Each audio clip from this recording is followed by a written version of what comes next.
Hey, Lance here from Fly Fish Food. I want to show you a new Thread Frenchie. You're probably familiar with my olive Thread Frenchie. If not, check it out and go fish it.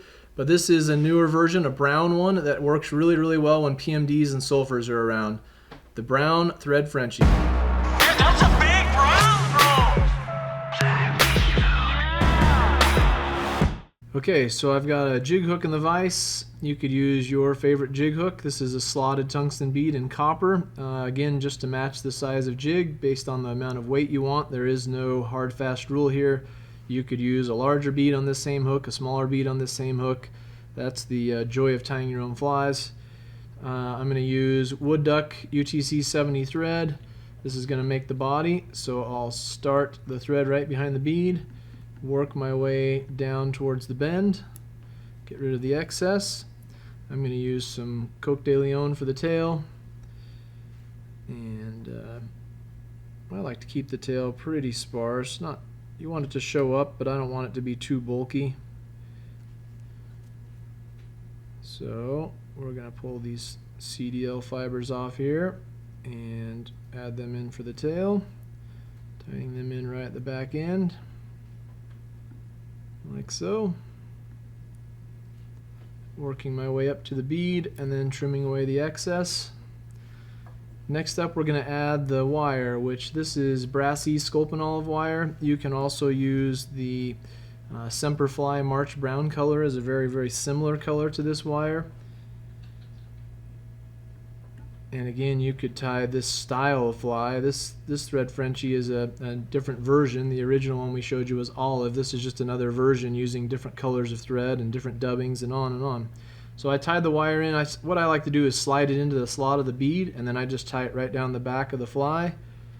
You do want to stop the thread just shy of the tail, because if you get all the way to the tail, it will oftentimes when you wrap the wire body, it will oftentimes flare your tail out. See if I stayed far enough away. Yep, see I did there. If I would have got another wrap or two down, it'll start pulling your tail around the hook with the wire. Then I'm just going to rib the fly with the wire, stopping right behind the bead. I'm going to capture the wire with the thread. A few wraps to hold it in place. And then we're going to pull the wire off.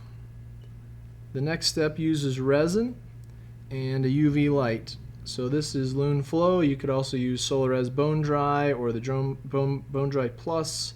There's all kinds of them you could use for this particular part of the fly. It doesn't have to be any particular one. I'm going to spread that around just a little bit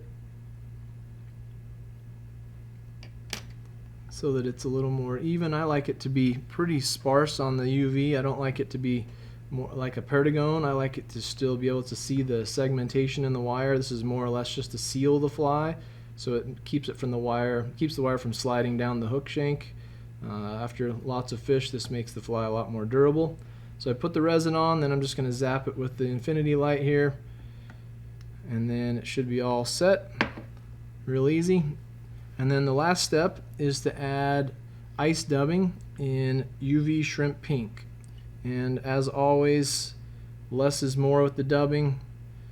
You don't need very much of this stuff. And if you try and put on too much, I'm putting on tiny little pinches. We have people in the shop come in all the time and they say, I'm really struggling with this ice dub. It's too coarse, doesn't go on. That's because they're trying to add too much. We're putting the tiniest amounts, enough that it almost gets lost in your fingers. Just barely enough that you can see it. It always looks like a lot more on the macro lens, but it's really not very much dubbing. And then I'm just going to build up a little bit of a collar. Don't overdo it on the dubbing. Make it really sparse. And the last step is to just whip finish behind the bead. And then, as always, I would suggest that you add head cement to these. You could also just use UV resin. I usually use Loon water-based head cement to finish the thread, but I do that after I've tied 10 or 12 of these, line them up in foam. Add the head cement, and you're all done. The PMD Thread Frenchie, also known as the brown Thread Frenchie.